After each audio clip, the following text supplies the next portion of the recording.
Olá! Enquanto a violência cresce em um cenário de aprofundamento das desigualdades sociais, Bolsonaro promove mais facilidade de acesso a armas de fogo e munições. Na entrevista central, o secretário de Segurança Cidadã de Diadema, em São Paulo, fala sobre como a ampliação da posse de armas está relacionada com o aumento da violência nas ruas. E tem muito mais no programa de hoje. Eu sou Pamela Oliveira e o Central do Brasil está no ar. Central do Brasil. Conservadores estão atacando a edição deste ano da campanha de Fraternidade Ecumênica, que tem a participação da Conferência Nacional dos Bispos do Brasil, a CNBB. A campanha vai contra a necropolítica do governo Bolsonaro, trazendo como tema fraternidade e diálogo, compromisso de amor. Vamos saber mais sobre a campanha com Daniel Seidel, da Comissão de Justiça e Paz da CNBB. Embarque imediato. Venho te convidar para vivenciarmos juntos a campanha da Fraternidade Ecumênica nesse tempo da Quaresma, que começa agora com a quarta-feira de cinzas e vai até a nossa Páscoa, para que nós possamos colocar em prática fraternidade e diálogo, compromisso de amor. Esse é o convite que estou lhe fazendo, para que nós possamos nos juntar com outras pessoas, pessoas da nossa própria igreja, pessoas de outras religiões, a partir delas e desenvolvemos juntos gestos concretos de fraternidade, diálogo e amor. E nesse momento o Brasil precisa se juntar, precisamos nos mobilizar para modificar a situação que enfrentamos hoje. Lutando por vacina pelo SUS, já e por todos e todas, lutando pela investigação de todos os crimes cometidos pelas autoridades públicas do Brasil e o impeachment daquele que hoje lidera o governo federal e principalmente estamos convidando a cada uma de vocês para lutarmos juntos pelo auxílio emergencial de R$600 até o fim da pandemia. Outra luta que está sendo travada é a defesa da Petrobras. Levantando esta e outras bandeiras, os petroleiros entram em greve na Bahia na próxima quinta-feira, dia 18. Vamos saber mais sobre as pautas de reivindicações do movimento grevista dos trabalhadores do petróleo na reportagem de Afonso Bezerra. Nacional. A refinaria Landulfo Alves, na cidade de São Francisco do Conde, na Bahia, está entre as primeiras erguidas no país na década de 50. A RLAM, como é conhecida, é responsável por 14% do refino realizado no Brasil. No início do mês de fevereiro, a unidade foi vendida por 1,65 bilhão de reais para o grupo árabe Mubadala Capital. A negociação evidencia o processo das seguidas tentativas de privatização da empresa pública, iniciada no governo Temer e intensificada sob Bolsonaro. A venda da refinaria afetará aproximadamente 2.500 trabalhadores e a economia da região Nordeste.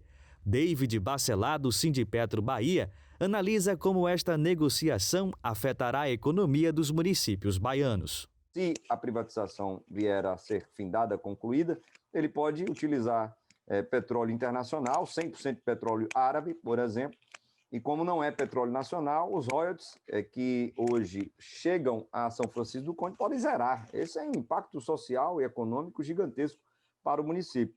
Além da indignação com a política de preços adotada pela Petrobras, que atinge diretamente o consumo de gasolina e gás pela população, a venda da refinaria motivou o movimento grevista dos petroleiros, que iniciam paralisação na madrugada desta quinta-feira, dia 18. Na pauta, a defesa do patrimônio público, do emprego e a denúncia dos preços abusivos da estatal. Radiovaldo Costa, do Sindipetro Bahia, comenta o impacto da venda da refinaria sobre os trabalhadores. Hoje, esses trabalhadores estão muito impactados psicologicamente, certo? Recebendo uma pressão muito forte, com um nível de segurança e estresse muito grande, principalmente em relação aos empregos e a questão dos direitos. Em comunicado, a Petrobras informou que a negociação da RLAM faz parte do processo da redução de endividamento. Informou que nenhum trabalhador será demitido, oferecendo para eles transferência para outras unidades ou adesão ao programa de demissão voluntária. As ofensivas do governo Bolsonaro não param na Petrobras. Ataques contra a liberdade de imprensa dobraram em 2020 em relação ao ano anterior. Para nós, jornalistas, exercer a profissão no Brasil também está cada vez mais inseguro. Ataques cibernéticos, atentados e sequestros também subiram no ano passado. É o que nos mostra a reportagem de Nayá Tawani. Trilhos do Brasil. Eu tomei spray de pimenta no rosto, deliberadamente pelo comandante da ação, então não era qualquer guarda civil municipal de Diadema, era o cara que comandava a ação que estava sendo feita naquele momento, que inicialmente ele falou que não tinha me reconhecido como imprensa, mas eu já tinha me identificado. Posteriormente, eu me identificando mais vezes, ele novamente me agrediu com spray de pimenta. O relato é de um repórter que, por medo de perseguição, preferiu não se identificar. A violência contra jornalistas no Brasil cresceu mais de 100% no ano de 2020. É o que aponta dados divulgados em um recente relatório da Federação Nacional dos Jornalistas. A presidenta da FENAGE, Maria José, comenta que Jair Bolsonaro é um dos principais responsáveis pela violência contra a imprensa. É muito claro que a ação do presidente, ele próprio atacando jornalistas e tentando descredibilizar a imprensa, também influencia em seus seguidores que se sentem de alguma forma autorizados a também praticarem violência contra jornalistas. Ainda segundo o relatório da FENAGE, em 2020 foram registrados 428 ataques à liberdade de imprensa no Brasil. E Bolsonaro foi responsável por 175 destes casos. Vitor Gemac, do Sindicato dos Jornalistas do Pará, aponta que o aumento desses ataques é resultado de uma postura violenta do governo. A partir do momento em que a presidência da República legitima a agressão, incentiva a agressão contra os jornalistas, isso incentiva os apoiadores, incentiva as pessoas de modo comum que agredir jornalista é uma coisa normal, é uma coisa natural, é um direito, inclusive, do cidadão. E por apologia ao ato institucional número 5, editado na ditadura militar e que previa repressões e censuras, o deputado federal bolsonarista Daniel Silveira, do PSL, foi preso na última terça-feira, dia 16, por decisão do ministro do Supremo Tribunal Federal, Alexandre de Moraes. A situação ocorre na semana em que Bolsonaro editou 4 decretos que facilitam o acesso às armas de fogo e aumentam o limite de armas permitidas por pessoa. Sobre este assunto, Jonatas Campos conversa com o sociólogo e secretário de Segurança Cidadã de Diadema, Benedito Mariano. Entrevista Central. Hoje está conosco na entrevista central o sociólogo e cientista político Benedito Mariano. Ele já foi ouvidor da Polícia do Estado de São Paulo e hoje é secretário de Segurança Cidadã do município de Diadema, no ABC Paulista. Professor, agradecemos sua disponibilidade para essa entrevista. Eu que agradeço o convite. O presidente Bolsonaro assinou 4 decretos que flexibilizam o uso e a compra de armas de fogo no país. Eu lhe pergunto, quero fazer uma pergunta bem direta ao senhor, qual a sua avaliação desses novos decretos do presidente? Eu acho que flexibilizar ou ampliar o acesso à arma de fogo não torna o país mais seguro, pelo contrário, torna o país mais inseguro. O Estado não pode passar para o cidadão a responsabilidade pela segurança pública. Segurança pública é responsabilidade do Estado e não do cidadão. E quanto mais armas estiverem circulando no país, a possibilidade dessas armas virarem armas ilegais e irem para o crime é muito grande, porque os governos estaduais e mesmo a União têm muita dificuldade em fiscalizar essas armas legais. O bolsonarismo costuma associar a posse e o porte de armas à paz, à segurança. O senhor pode nos explicar qual a relação entre posse e o porte de armas e a violência? As pessoas armadas não significa que elas estão seguras. Essas armas podem ser furtadas ou roubadas e vai ampliar o número de armas ilegais.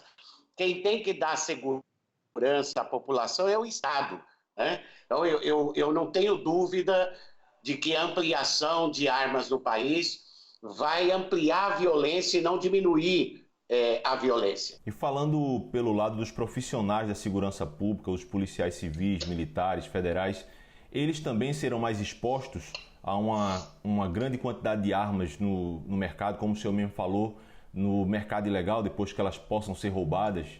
Eu sempre defendi, Jonatas, que o governo federal flexibilizasse a fiscalização de armas de fogo com os estados.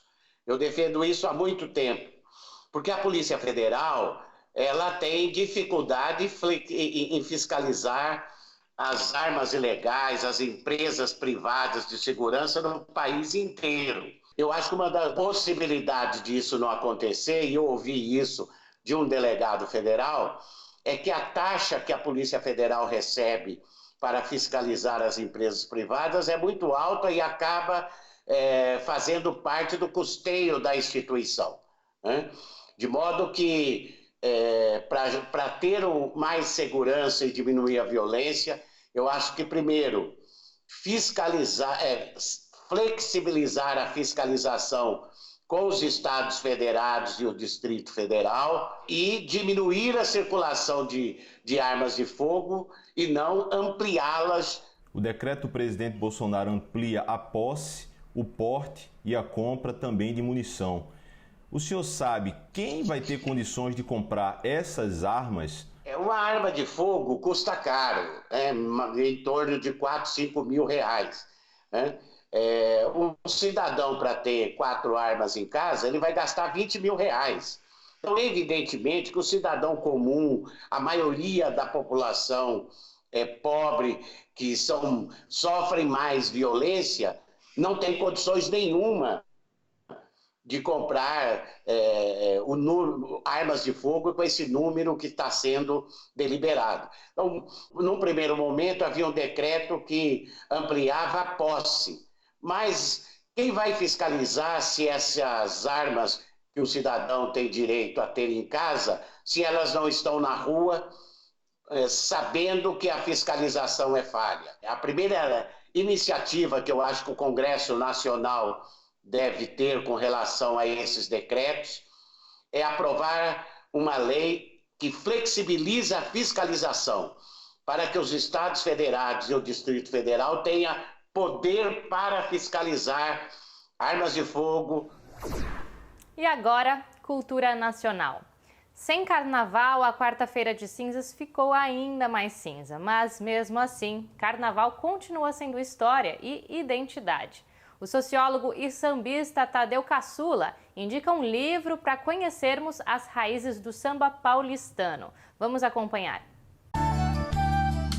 Parada Cultural.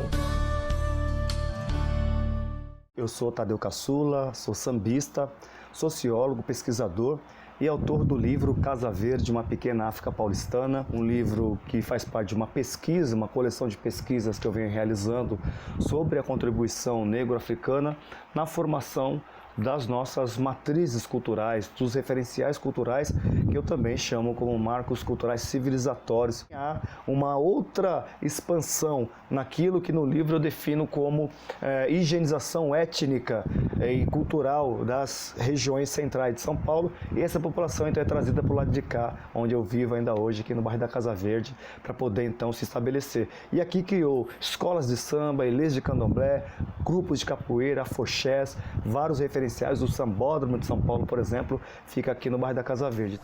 Muito boa a indicação do Caçula, né? E mais uma dica importante, anota aí na sua agenda. Na quinta-feira, 18, também tem Ato Nacional em Defesa do Auxílio Emergencial e do SUS. Você pode acessar o mapa das manifestações no site coalizãonegraporddireitos.org.br. O Central do Brasil termina aqui. A gente volta com mais amanhã.